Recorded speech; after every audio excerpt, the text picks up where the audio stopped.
Greetings, students, and welcome to this episode of The Professor Travel. I am your host, The Professor Travel, coming to you from Orange County, California.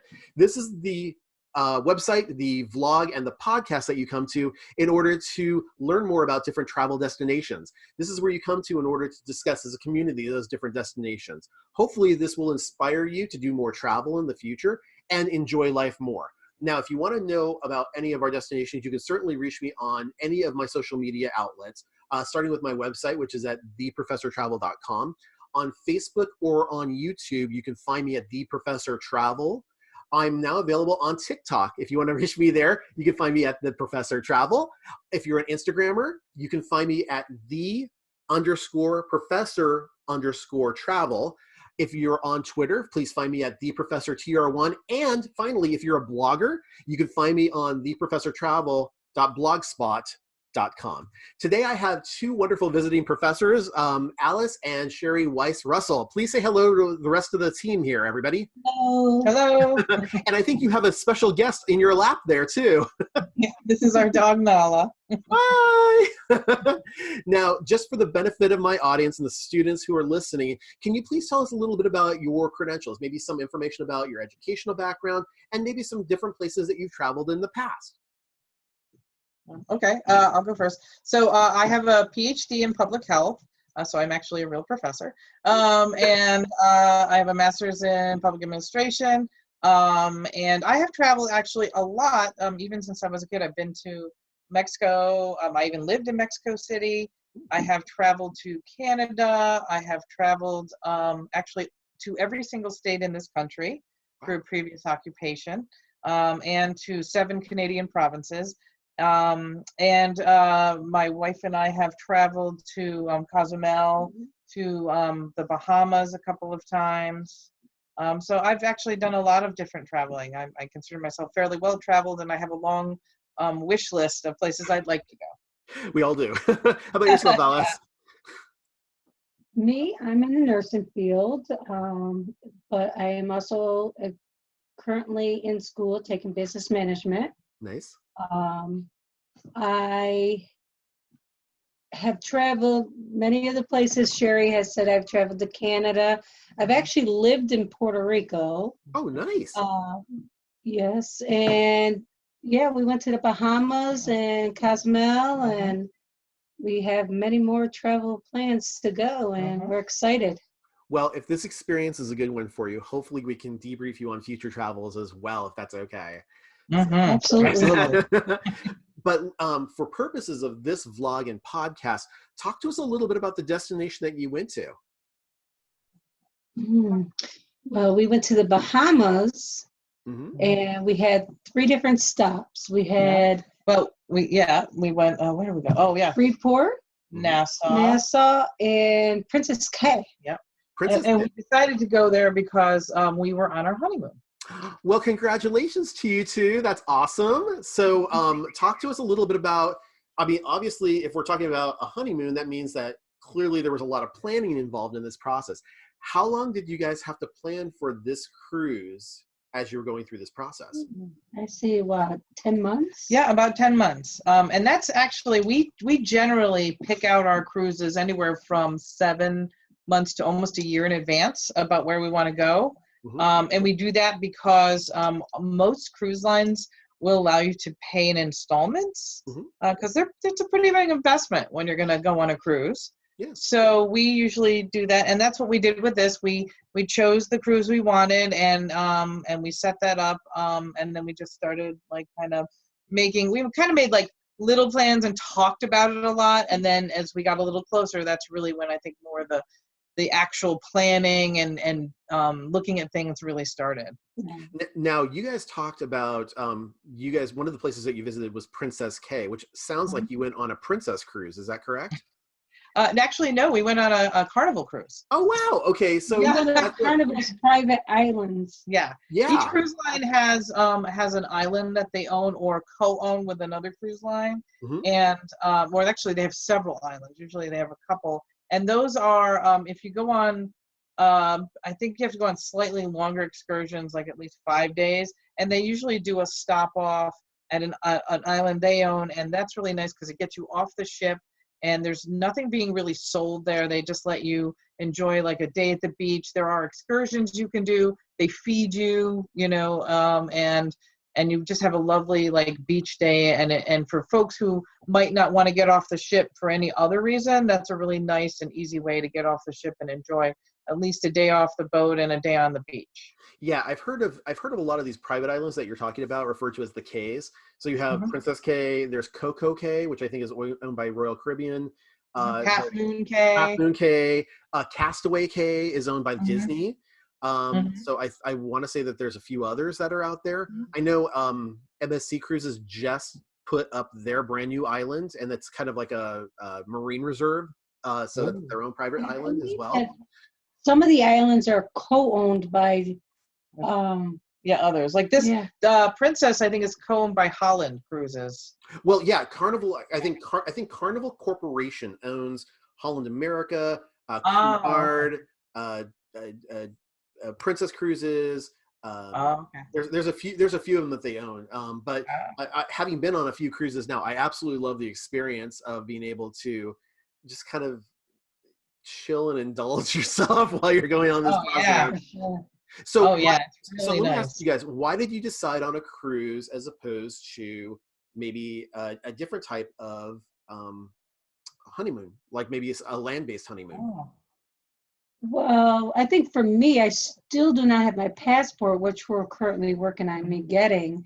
And with a cruise, as long as you have an enhanced license or your birth certificate and ID, you can get on and off the ship.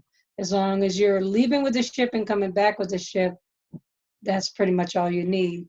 Okay. So we're definitely working on getting me a passport so we can go to other places. And I think one of the biggest reasons is, it's a real value when you think about it. With a cruise, you get everything. You get, she wants to come to you. What you get is, it's past the baby. When you go into a cruise, it's an all-inclusive experience. You get all of your food, and you get, we're talking like 5-star, chef prepared meals in the dining room. You get high quality food in all of the different eateries. These are all like restaurants, and very few of them include extra charges. So you get all you can, and all you can eat anytime you want. So you get all your food. You get all your, a lot of your non-alcoholic drinks included. Depending on the cruise line, some of them do include alcohol. Carnival does not. But you get your beautiful accommodations. You get all your entertainment. You get, everything is there. So when you think about what would it cost to do a honeymoon, let's say we want to do a honeymoon in the Bahamas. Yeah. And we have to book the plane fare to and from to where we're going, and maybe plane fares to different islands because we want to visit the 3 different islands. And you either have to take a ship, you either have to take a some sort of air transportation, and usually it's air transportation because those islands are a little bit far apart, or you have to take some sort of water taxi accommodation or something. Then there's hotels, then there's your meals, then there's everything else, all your entertainment. So a cruise is full of entertainment all the time. We joke and say, even if you're not going to do anything else like your paid excursions, there's entertainment on the ship no matter what. Yeah. We often say if you're bored, it's kind of your own fault.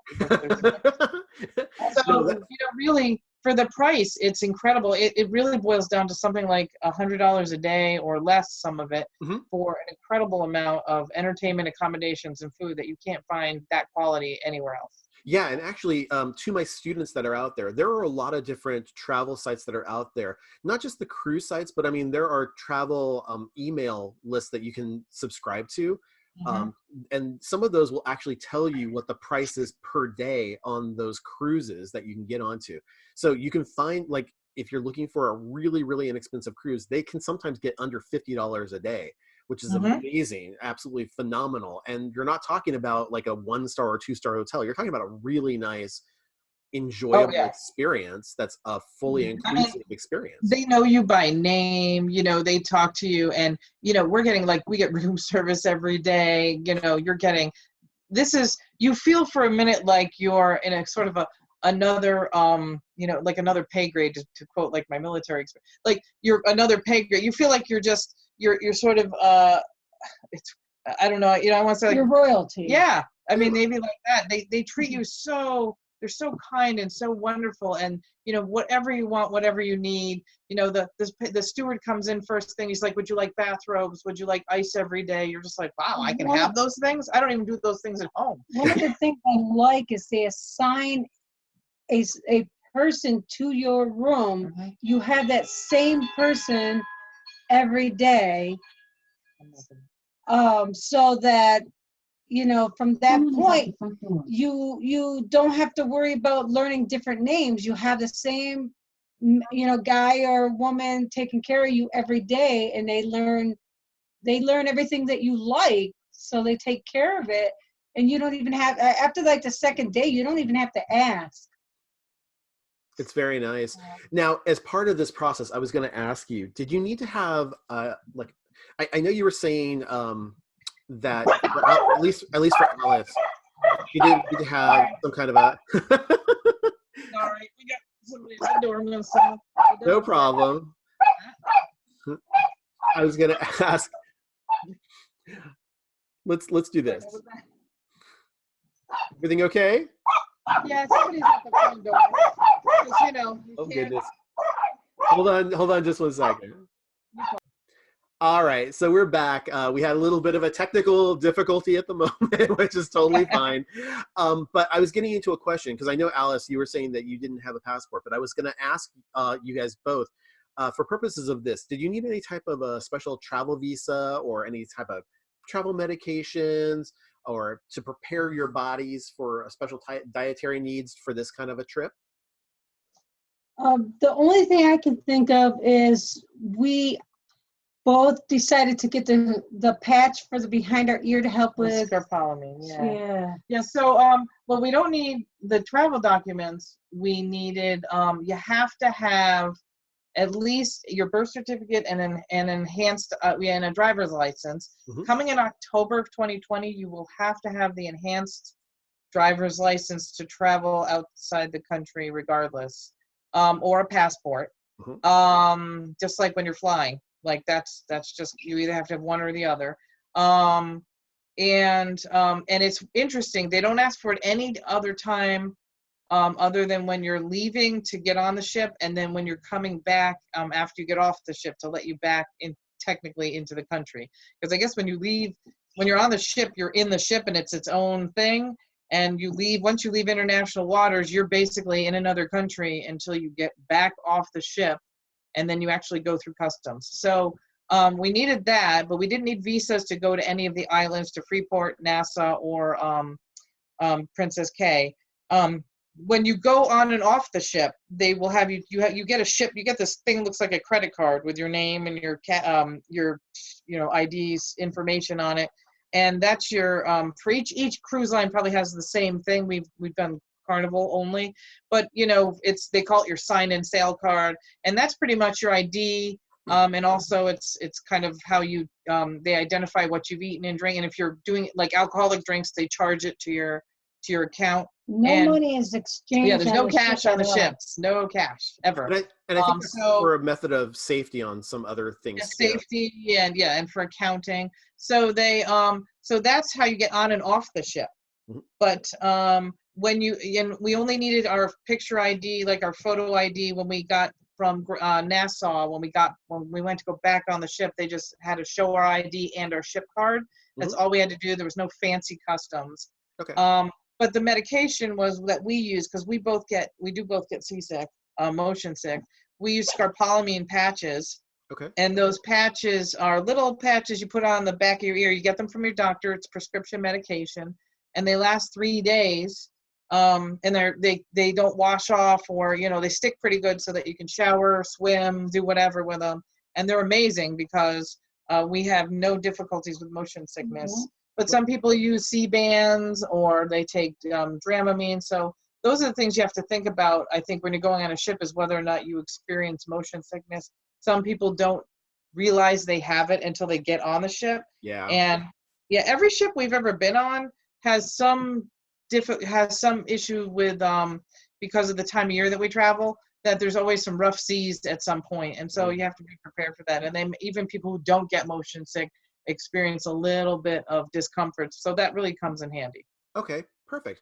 So let's talk about specifically, because you mentioned the time of year. Let's talk about the pre-packing process. What did you pack for? What were the type of weather that you guys were planning on?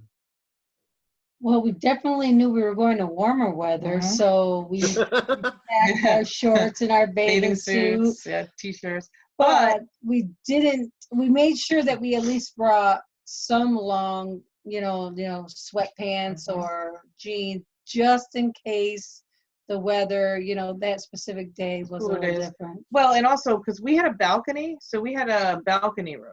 And we were leaving from the Port of Maryland, so it was still cooler weather. It was December. Right. Yeah. So we wanted to use our balcony. And even when you're heading out, that going down the Chesapeake Bay, I think it was, being able to enjoy that, you still needed a sweatshirt and, and jeans. So we made sure we had the right clothes to enjoy that. And we want to make sure you bring something for rain, because it did rain. In fact, it poured in one of our excursions. Oh no! It poured like in the middle of that excursion. And even if it's warm weather, you got to be prepared for at least rain. We also think about on the ship, they have a formal night. Yeah, I was going to ask and you. And they tell you that, yeah. You always want to think about when you're trying to think about pre-packing, most cruise lines will sort of have on their website, hey, what do you want to bring to the cruise? And they kind of give you an idea of, here are some of the activities and things. Yeah, and here's what to bring, and here's what you won't need to bring. Yeah, so that you don't overpack or bring unnecessary items, because they'll say, here are things we have for you in the stateroom. So we brought some formal clothes because you dress nice, and in fact, if you're going to eat in the dining room during those times, they're very strict about the dress code for those. We had 2 formal nights on, because we were on a 7-day cruise. Okay. But shorter cruises usually have 1 formal night, and you won't be allowed in the dining room unless you're dressed for that occasion. Yeah. I was going to ask you, did you guys also pack, considering it was going to be a little bit of warmer weather and considering the tropical environment of the Caribbean, did you bring either like a mosquito repellent or sunscreen of any sort? I brought both. Yeah, we did. We packed sunscreen, and sure. I threw in some bug repellent just in case, but we did not need to use it, thankfully. It was interesting. We didn't notice any bugs whatsoever when we were on the islands.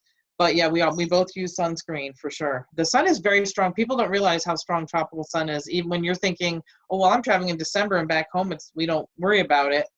But did you guys bring like protection for your head, like a hat or something like that? I'm a baseball cap type of girl, so I always have a baseball cap somewhere in my luggage. We both pack a hat. And you really, again, you don't think about that, but that warm sun, it can get pretty intense. Oh yeah. In fact, we went on, my husband and I went on a cruise back in August of this year, or August of this last year. It's now 2020.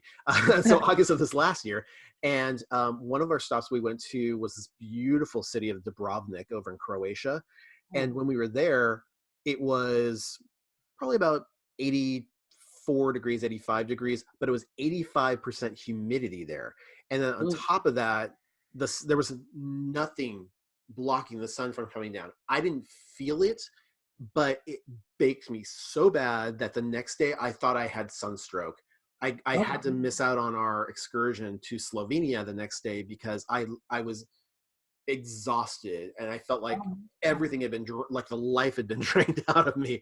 I downed like five bottles of water, and it was just, I was in my stateroom the entire day. It was terrible. Well, I'll tell you, when we did the Princess Cay, when we were off the island, when we were on Princess Cay for that day, we actually rented one of the little cabana chair things that they had that actually shades most of your body. You can lay in it, and it provides a lovely shaded area for you to sort of sit or lay in. And it's just like a cabana chair, but it's really it's a lounger that the only thing sticking out are your feet.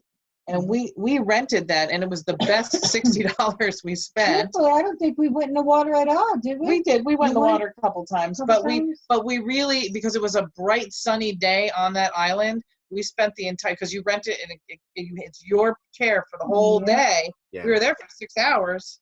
We were able to enjoy that entire time where other people are sitting out there in the sun and they're baking, and it's a Caribbean island, and people are going places to try to cool off. We had this lovely spot that was ours. Our stuff was secure. We had our bag, our backpack there. We had our water, our drinks, and we sat there and just enjoyed ourselves and the view of the ocean. And we were never, so overheated because we had this shady place to sit. And I would recommend that to anyone. I'm like, if you can afford it, please do it, because it made a lot of sense and we were so comfortable. We just got to enjoy that. Yeah, and as a safety tip to my students, please don't underestimate the sun. Always bring protection. Even if you're going into cold weather, you'd be amazed at how many times a person can get sunstroke in a cold environment. Oh, yeah. It's a big floppy hat is your best friend in a lot of these places. Absolutely. Or a baseball cap, whichever you prefer. Yep. So let's talk about the parking situation first in Maryland. So we haven't even gotten into the cruise yet, but I definitely want to ask you a lot more about that. But before we do that, I wanted to say, okay, so you're driving from, is it PA or the New York side? Syracuse, New York. Yeah, New York. Okay, so you're driving from Syracuse all the way to Baltimore. How long is that drive? Almost 6 hours, about 5.5. Okay, and so you get to Baltimore. Do you spend the night in Baltimore, or are you just arriving in time to jump on the ship? We actually arrived in time to jump on the ship. All right. now I'll tell you, a lot of people, I will say this, that if you're not going to drive with plenty of time, like we gave ourselves like a 4-hour window before they, like the final boarding and all. We gave ourselves plenty of time to arrive, and before they would we even thought they'd start boarding the ship. Like it was a 5 p.m. like disembarkation, like when the ship would pull out. Yeah. And they said they would start boarding us. Our boarding time was like 2 p.m. Or 3 p.m. I think it was 3 p.m. So we planned to get there at noon with a 3-hour window. I would say to anybody, if you're going to travel on a cruise where you have to fly in, you always want to be there the day before. Absolutely. Never fly in the day of, because anything happens to your flight, any delay, you can say goodbye to your cruise because they're not going to hold the ship for you ever, and you will lose that cruise, and it will be heartbreaking. Definitely the time when you got to fly somewhere. You definitely should plan on going the day before. Yeah. Now, we had friends who were joining us on this cruise. They had decided to book the same cruise. And they're from the same area that we are from. They did choose to drive down the night before and stay in Baltimore. So that was their choice. And they said they enjoyed it. They came into Baltimore. They did some sightseeing, and they enjoyed it. And they, excuse me. And there's lots of stuff to see in the bay there. It's a lot. Of fun. They did some sightseeing, and then they showed up and they had an earlier boarding time. But we chose to drive down. We didn't have any trouble with weather. Okay. And everything was good, and thankfully everything was good with the car, and it was a pretty smooth trip all the way down. Yeah, and truthfully, when we got there, it was like you went through one spot, you went through the next spot, and before you know it, they're telling us to go ahead and walk on the ship. It's the fastest boarding process I've ever seen. In our previous trips, normally you go into a terminal, you go there, you sit, you sort of check in a little, they make you wait, and then they call your group, you go in, and then they do the formal check-in, and then you wait some more to get called for your boarding group to get on the ship. And it's a hurry up and wait sort of process. Not at Baltimore. It was we walked in, and the minute we walked in, I think it was maybe 20 minutes between the time we showed up and the time somebody was from the ship. We were shocked. We're getting on the ship. Like, how did that happen? We did have to wait in the lobby for our room. Yeah, we waited for our room because the room wasn't wet ready, but they had us on the ship. Yeah, at least when you're on the ship, you can go to the or you can go to the pool if you want. You can do a few. You have a drink. Exactly. Just kind of unwind. I mean, and you guys had just been traveling for 6 hours, so God knows that it was definitely worth it. Or to try and catch up with your friends, that's another thing too. Yeah. Oh, where are you guys located at? Oh, okay. Well, let's get together. Let's go to this bar or whatever. Now, as far as the parking goes, how much were you paying per day in order to park at the terminal in Baltimore? So I think it was around $26 a day or so. It had to be $105 for the week. Yeah, it was 7 days. So maybe it was a little less than that. What we didn't realize is you pay right when you get there. So that was like, oh, okay. I mean, we knew we were going to pay for parking, but you literally drive through and they're like, oh, you're on this cruise, and you pay the whole amount right when you show up. Okay. and then they give you a parking pass. But it was a very nice, I have to say, and people have talked about the Port of Baltimore being one of the easiest, best ports to get in and out of. And I have to agree, because, you know, the whole process from parking to everything else was smooth and quick and easy. And the parking, so we showed up, yeah, we paid right up front for the parking, and then they gave us a parking pass, and then we were just directed where to park. And we parked, grabbed our stuff, and walked out. It was honestly one of the simplest experiences I've ever had in all the travels, airports, and ports and things I've been to. That was literally probably the simplest and smoothest. Well, and for my students that are out there that are kind of contemplating the difference between going to like a destination where it's like, okay, I'll just fly there because you'd think it would be faster, or driving to a location and then getting on a ship and doing it that way. There's a lot of things to take into consideration. I can tell you from a few years ago when I was doing a city hop flight trip that was about a week and a half long. I went from London to Amsterdam to Rome and Vatican City and then to Barcelona that week. And going through each of those airports, having to get there in time, having to get on those flights, having to take the flights, having to disembark those flights, having to get to your hotel, having to unpack, pack, repack, unpack. It is so much nicer, in my opinion, again. It is so much nicer to get onto a cruise ship. Now, there are advantages and disadvantages to this. And again, my thought process would be, I look at a cruise ship almost like I look at a box of chocolates. You know, it's great to have a sampling of different ports and different places that you want to go to, because you might discover, hey, you know what? I didn't necessarily like Freeport that much, but I loved, you know, Nassau, or I loved Half Moon Cay or Princess Cay. And so that gives you that opportunity to say, you know, next time maybe I want to spend an entire week at one of those places. So it's a good opportunity to kind of test the waters, so to speak, and just really get a little bit of a glimpse as to what that's going to be like. So right, because the downside, of course, is you get a set period of time, and so you want to be careful, because, you know, they maybe we'll talk about this more in the interview, but, you know, they kind of warn you a bit about, like, the ship will not wait for you. Oh, and yeah. You're told this is you have to get in a boarding group to get off the ship, and there's a process, so there's a bit of time. But once you get off the ship, if you're if once they open up the ship, when you're in port, you can get off the ship, but you got to, you know, it's a pretty quick process to get off the ship, unless you're in a place where you need to take a water taxi, where they have to like put you in a boat, like a water taxi to get you off the ship. But that's rare. Most of the ports we went to that were, you know, actual, like the islands, other than the Princess Cay, which was owned by the ship, the rest of them were, you know, we just walk off the boat onto the docks and we're there. But you're given this set time, and they're like, the ship will leave this port at this time, and we will not wait for you. And they aren't kidding, because when we were in Cozumel, we did see our ship pull out. Everybody was waving. We were waving because somebody was out there yelling for the ship to stop because they didn't get back. No. The only insurance is if you're on a paid excursion that was bought through the cruise line. They will not leave until you're returned to the ship, because they're responsible for you. But if you do anything else and you're not back on time, they will leave without you. Yeah, and there are actually certain. Oh, I'm sorry. I was going to say really quick. There are certain tour companies that do have guarantees that will say, we will guarantee you, even though you're not necessarily booked through the cruise line.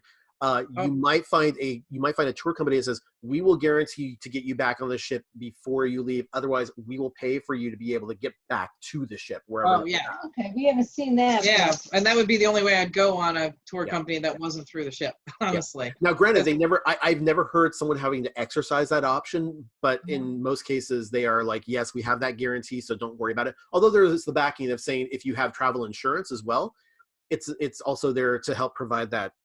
Yes, can I tell you, that's a great point that you bring up. We always buy the travel, and we always buy the insurance through the cruise line for medical and for the travel. So if you have to cancel a cruise, which we actually had to do, we were going to go to Jamaica a couple of years ago, and Alice's dad passed away, and we had to cancel that. But that trip insurance saved us the, you know, $1,800 that we had put forth for that.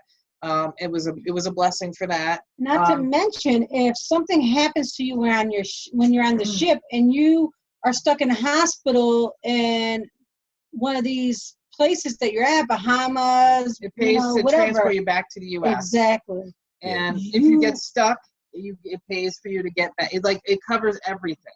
Yeah. So, and if you get sick, by the way, on a ship and you need to see the doctor on the ship, if you don't have the travel insurance, the medical piece of it, they charge you like $400 for to see the doctor for oh, I'm really nauseous. I need some help because I have seasickness. You can absolutely see the doctor. It's definitely beneficial. And then they're going to charge you a huge bill if you don't have that particular insurance. Yeah, exactly. Well, let's really quickly talk about the ship itself. So what was the ship you were on, and what was the capacity of that ship? Well, we were on the Carnival Pride, and I believe the capacity was just under 3,000 passengers. Okay.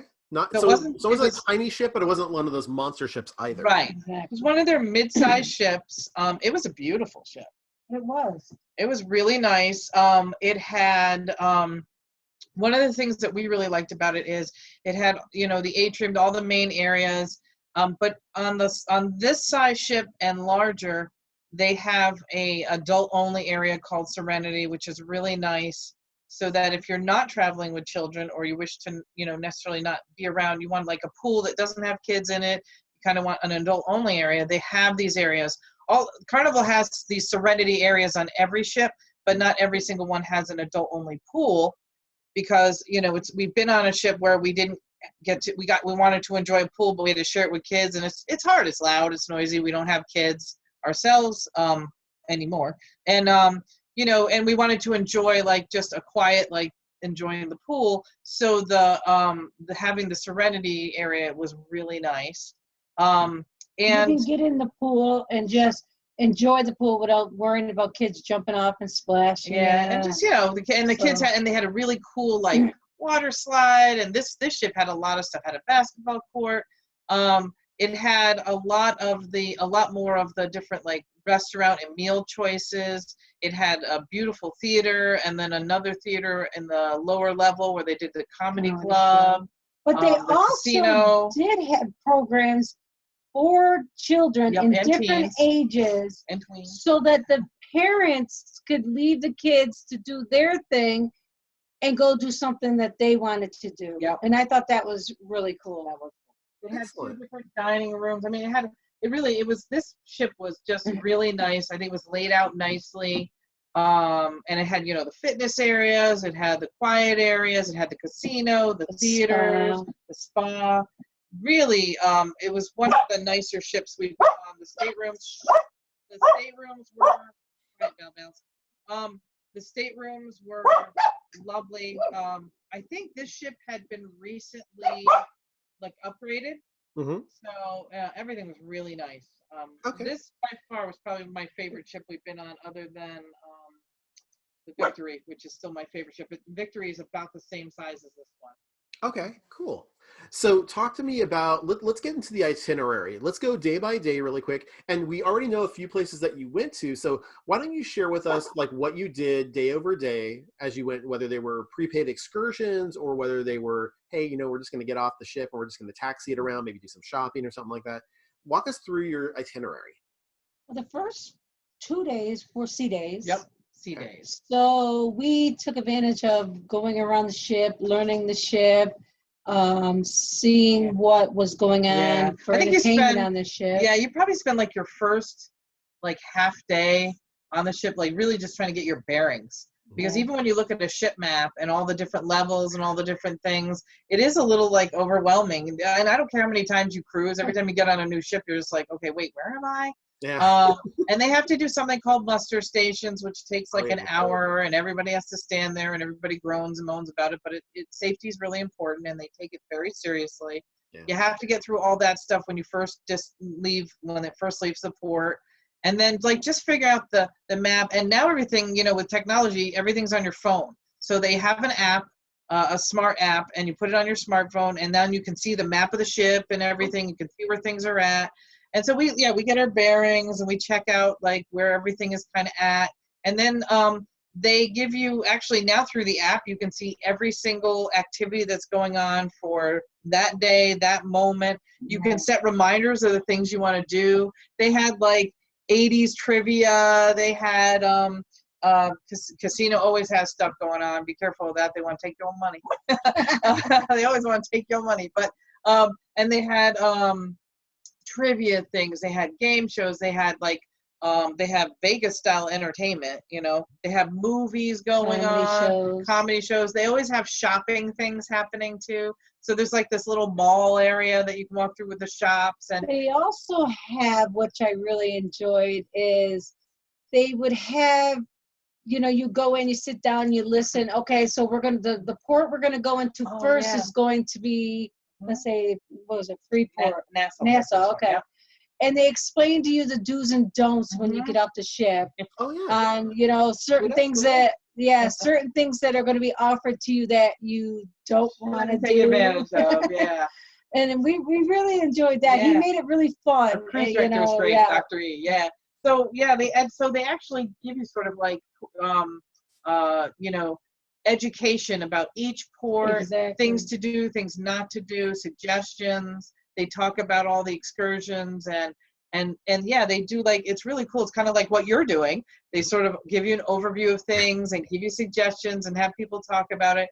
Every morning they do, every morning on the ship that we're at sea, they do like a morning show with the cruise director and they had some like radio personality guy there, and they would just do different things, and they do giveaways and contests, and we would go to those. And then throughout the day, there would be activities. I mean, we took advantage of hanging out by the pool or just we took some naps. They would have game nights. They had art auctions for people that were into art. Yeah, they did that. And then they would do things like they'd have classes, like you could do arts and crafts classes. They did a mixology class for people that were learning you could create a drink for yourself. Yeah, right. And then as the evening would get on, then they would do more things around, adult activities, like, they have special martini nights at the martini bar. And they even had the alchemy bar. Which, yeah. We're big fans of that. I really enjoyed that. Yeah. And then, and then they would have, the dance clubs would have things going on. They would have comedy shows, and then they'd have like a late night comedy show. And so we would just take advantage of some of the activities. We did some of the trivia stuff. We did bingo. Yep. We spent a little time in the casino. Oh, how was the food? The food was amazing. Always very good. We would, we always enjoy the dining, the evening dinner, because it's, it's 4 courses, you pick from a menu, and you can have as much as you want. And it was just so exciting, because what they always try to do is feature food from the port that you're going into or that you're at, so that you can explore. And they're like, try something new. And they have guys going around trying to sell you the shot of the day, and they have shots, and they it's very funny. They really try to pitch it. But the food was really amazing, and it was interesting. You could try different things, or if you were somebody who was like, no, I just want to keep it simple, they had a very consistent, very good menu. When I took a cruise with my husband to the Baltics, this was about now it's 3 years ago. We went to the Baltics. We went to all the different countries up there and had our anniversary dinner. And that's where I learned that limoncello is not a shot. So so I had, after 3 shots of, because I slammed it, I was like, oh my gosh, this is amazing. What is this drink? It was like, oh wow, I probably shouldn't have done that. And the rest of the night I was like wobbly a lot. I mean, I wasn't like sick or anything, because but I was like, oh, this is just like, I'm just like, I think I'm gonna go to bed early. Tilting, or is it me? So hey, lesson learned. It's kind of one of those things that you're just like, oh well, okay, because I'm not a real big drinker, and it's like when I'm on the cruise ship. Yeah, but when I'm on a cruise ship, it's kind of like this is kind of a treat for me. So I want to have, like, if I purchase the alcohol package, I want to be able to have maybe a drink in the afternoon, maybe a drink at lunch, maybe a drink at dinner, maybe an evening cocktail, something like that. I want to be able to splurge and just have a really nice time, with the understanding that I'm not going to do this when I get back home. I want to make sure that this is kind of, my real enjoyable time, without getting sick, obviously, from the alcohol or anything like that. Right. Well, like we probably would never drink pina coladas any other time in our life except sitting on that cruise ship. Yeah, You know what I mean? exactly. But we and the other part is that the other restaurants, like the other offerings there, the pizza, the Asian food, like all the other offerings, I have to say, the burger, they had a guy's burger joint Oh there that was yeah. phenomenal. We almost ate that for lunch almost every day, I swear, because we just really enjoyed it. And you know what was cool too is you could go there, you could get what you wanted, and then we would just go back up to our room and sit on our lovely balcony in the night and just enjoy our our meal and just enjoy each other's company. And I could tell you that when we went on Carnival about 3 years ago also, and one of the things I found enjoyable, because both my husband and myself are insomniacs, is that they actually do have 24-hour pizza in they the do. in the cafeteria area. So if you're at 3 o'clock in the morning and you want to get a pizza, they'll make one for you at 3 o'clock in the morning. And now, Now they'll deliver it to your room. It's Pizza like delivery on a ship. What more could you pizza want? delivery. And it's he delicious. carries a hot bag too. He Just for Yeah, it's amazing. I mean, you can get anything. That's the thing about a cruise ship. You can get anything you want pretty much at any time you want. it's all about how you want it, when you want it, and that's what's really. And even though you're on a ship of 3,000 people, you still feel like it's tailored to you. Exactly. And I think that's what really makes it unique. And you can have as much fun as you want. I think, like you said, we don't overindulge, and I think that's what you have to be careful about. I mean, have a little discretion, and too much of a good thing is still too much of a good thing. Yeah. So practice a little self-discipline on some things, and you can have the time of your life and great memories. Yeah. And by the way, that's not just drinks either. That's food too. Food Most people, too. when they come back from cruising, they put on 5-10 pounds in some cases. And it's like, oh, they feel like just because you can have, well, just because you can have all that wonderful food doesn't mean you should pound it down all the time. That's the reason they have some of those favorites at some of the places there. They'll be like, oh, like when you go to the main dining hall, they'll have the menu of the day, but then they'll also have what they call their favorites typically, or the classics, or they'll use a term like that. And so it's like, yeah, they'll have the meat dish and the chicken dish and the fish dish that they'll carry over every single night. So if it's like, oh, I really want that filet mignon, but I can't make up my mind whether I want to have this or this, you know what? Save that to another night, because you might find out that there's something that you want to try tonight, but maybe tomorrow night is not necessarily something that agrees with your palate. And you're like, you know what? I think I'll go with that classic at that time. So exactly. What I liked too is I liked the portions that they did in the dining room. Is everything was actually a realistic portion. Yeah. Instead of, you go to restaurants here and everything's like massive portions. And, we do overeat, Americans, excuse me. We're terrible about overeating. We're also, everybody goes out and portions are like massive. And when you go on a cruise, and some people might be like, Americans might be like, well, what is this?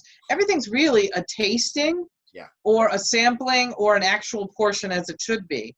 So when you get your meals, you're actually getting the exact healthy portion you should be getting. Yeah. And so that's what I really liked about it, was we were getting nutritionally complete meals, like really good food, but getting exactly the right serving size. So you could enjoy it and not really think that you weren't like eating really 4 servings, you were eating 1 serving, and so I think, you didn't really overindulge unless you were like, I'll take 3 of those, please, then you might be overindulging. Well, and again, assuming the person, oh, sorry, go ahead. Back on track.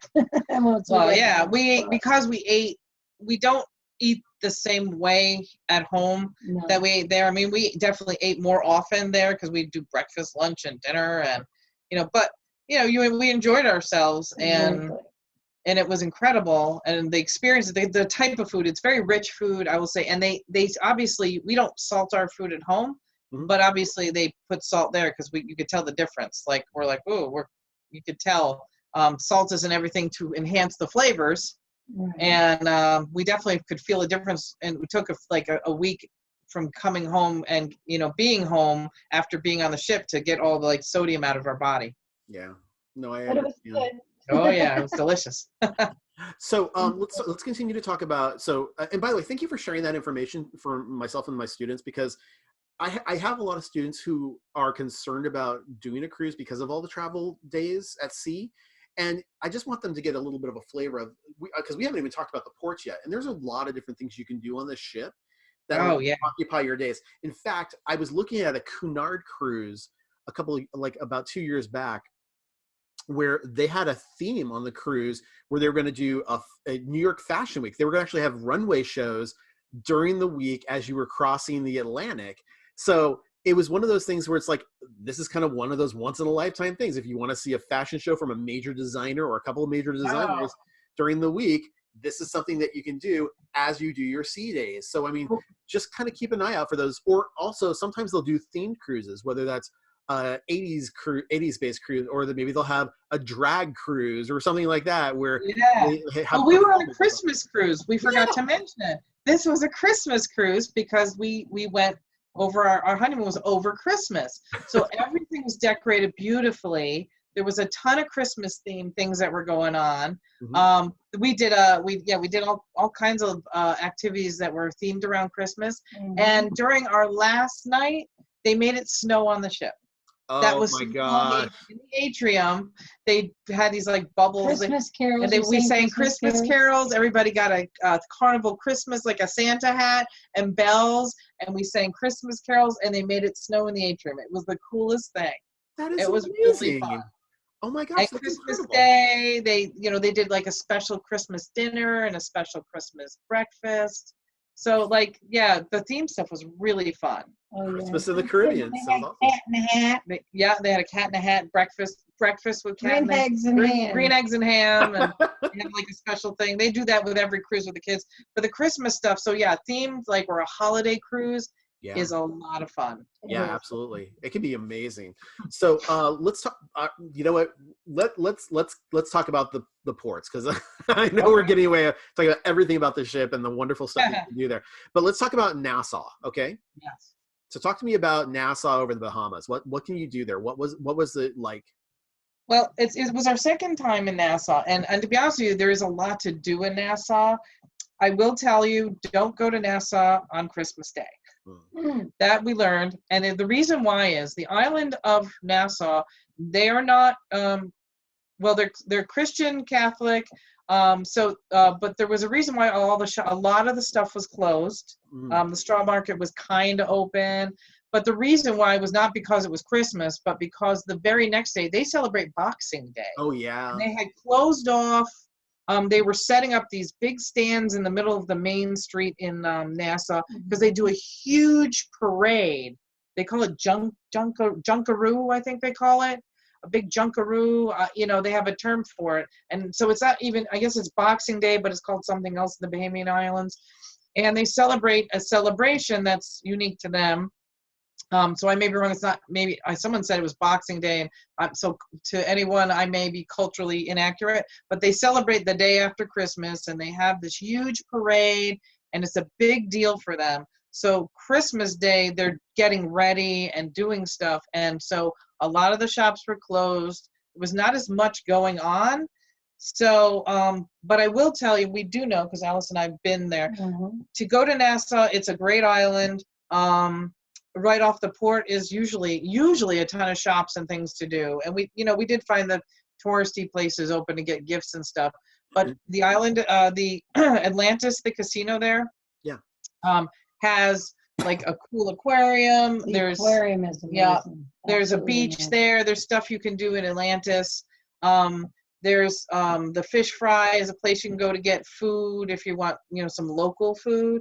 But to get to anything beyond the port, you have to, get a taxi, pay a driver. It's not really a taxi, so to speak. It's a driver, a private driver. It's $20 to get anywhere on the island.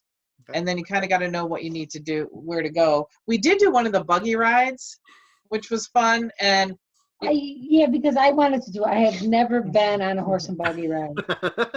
So I wanted to do it. Yeah. Well, it's your honeymoon. Yeah, it sounds kind of romantic. Yeah.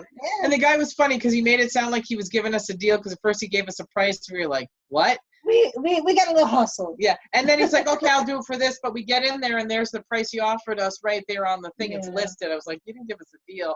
And then they kind of hustled us for a tip, So you get hustled a lot. Let me just tell you, on those islands, they try to get every dime they can, and they boo-hoo the story of, oh, I only work for tips. Oh, all this nonsense. And, you know, I've been to a couple of different islands and places where, you know, I mean, they're trying to get, you know, the extra dollar from you. The tourist dollars are what keeps that economy going. Yeah.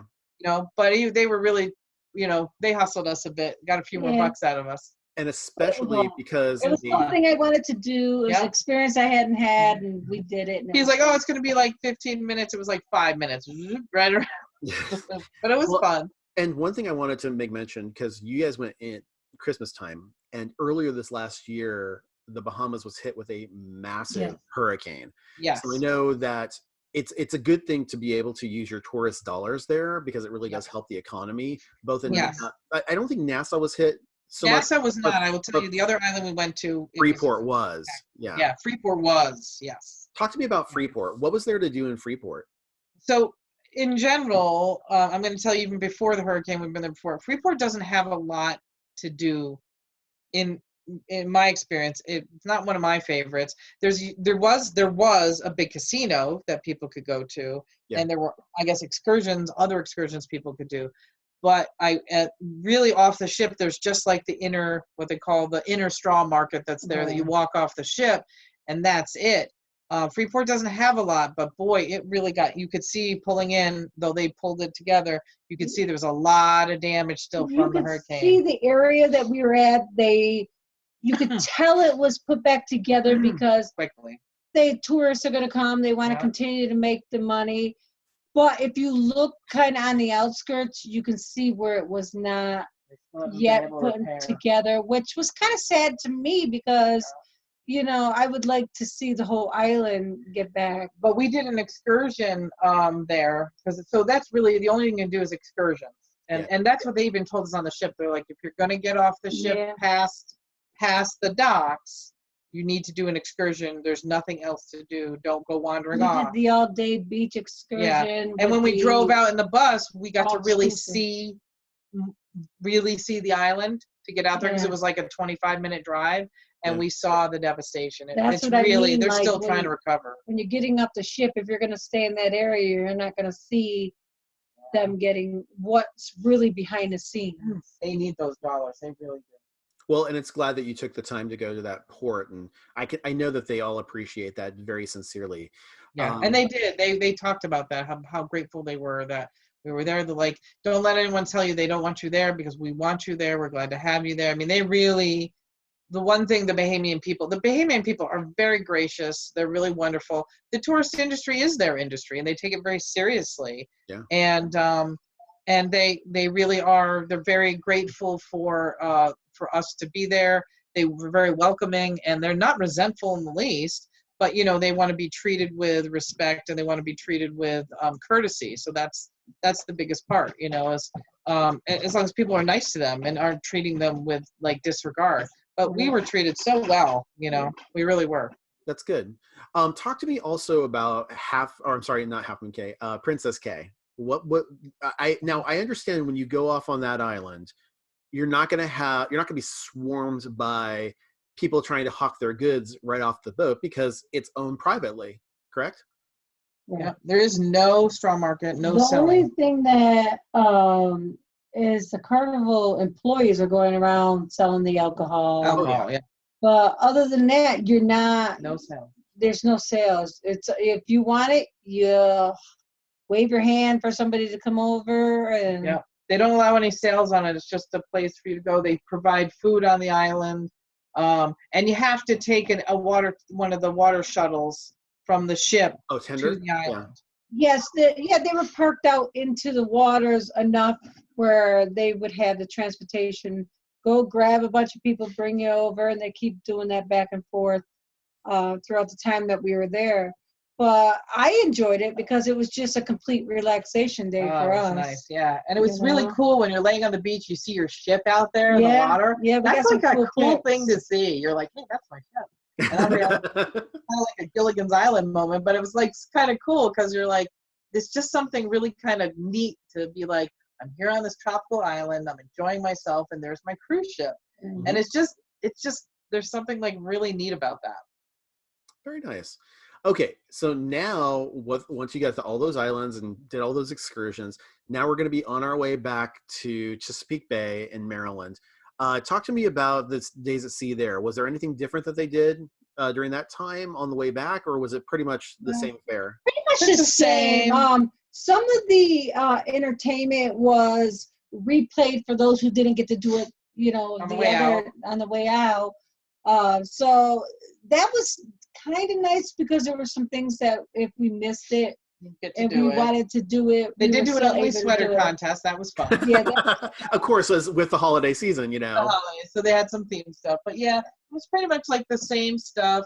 They did do a few, like they repeated some things like you said, and but I will say, like, there was sort of like too, like the last day night, you kind of got this sense where people were like, oh, we know it's almost over, those are and cruise you can blues. so there's a little bit of a sadness in the air. Yeah. And people are getting their last moments in, their last gambling, their last drinking, their last whatever. I think and they're starting to get a little low on some things, because it's interesting. We would get room service in the morning, and there's certain things like certain things would be the way you get certain stuff, you could start to see the supplies are getting lower, so you get something like, oh, I always got a box of cereal. Now they're just pouring the cereal in the bowl, so they're using their bulk stuff that they have on the buffet because they ran out of the individual boxes. It's that kind of stuff. Yeah, you see that they're, but the quality never wavered. Like, everything was still great. But yeah, that last couple days, and and even we were starting to get tired. I mean, there's a point where you're like, oh, this is fun, but I'm ready, felt ready. I know it's time to go home, and we're getting ready to know that the fun's almost at an Yeah, end. and see, that's the beautiful thing about vacations like this is you have the opportunity to go on a cruise, for example, and you really indulge in your time, but you do get kind of homesick. You're missing the pets, you're missing the family, you're kind of wanting to get back Yeah. into the routine. And then the beauty of it is when you come back, now you can start to plan for your next trip on top of that, which is Yeah. great. One thing I will say I will never do again is I would be more diligent about making sure I had the next couple of days off from work when I get Yes. back, because I messed that one up and I had to go back to work on Monday. Oof. And That was Jerry hard for had her. 3 days, I had 4 3 days days off off. or something like that. I was exhausted the next day going to work. Yeah. So That but is that an won't happen expert again. travel tip. Yes. So let's talk about actually the disembarkation process. How long did it take you to get off the ship when you got to Chesapeake Bay and the Maryland area in Baltimore? Normally it would take a It while. takes a little while because it all depends on so some of the things that the cruise lines do is, they reward you for being a multiple cruise person. Mhm. So sort of like the more cruises you do, you get levels of membership. They call you a VI, very important like person, a VI, it's their VIP, whatever. You're automatically enrolled in that with Carnival, and you get like different color, your cards are color coded, right? So they have like the blue are the first timers, the red are the folks that have done a few cruises, and then you go up to like gold, then you go up to platinum and diamond. We had a couple of friends that were high up, and because we were getting off the ship with them, it was a lot quicker. We got to get off so we got off super fast. But the disembarkation usually is you go with, depending on your level, they sort of let you know this is your grouping, this is the time you can disembark, and they'll tell you right when you're leaving, you're going to get your final, like, here's your and everything now, by the way, too, is done through your smartphone if you have the app. Mhm. And you can kind of see, okay, here's all the totals of the money you did spend on board, or the things you did purchase, drinks and on the It should shops. be a real wake-up call, by the way. Yeah. Well, and you should track you should be paying attention to that whole cruise so you don't overindulge. Yep. On that too. But yeah, you get your final total, and then they say, okay, here's your disembarkation time. And so which is very organized. Very but organized. Some people are farther back in line than others. You can one of the things they do is if you have luggage, so depending on your luggage situation, some people don't want to have their luggage with them. So if you're going to take if you're taking a flight, if you want the cruise line to handle your luggage, you want to pick it out front, and then you're going to get to your air flight or however you're leaving from there. you actually go and you pick a luggage tags up, and they have early disembarkation and regular disembarkation and late.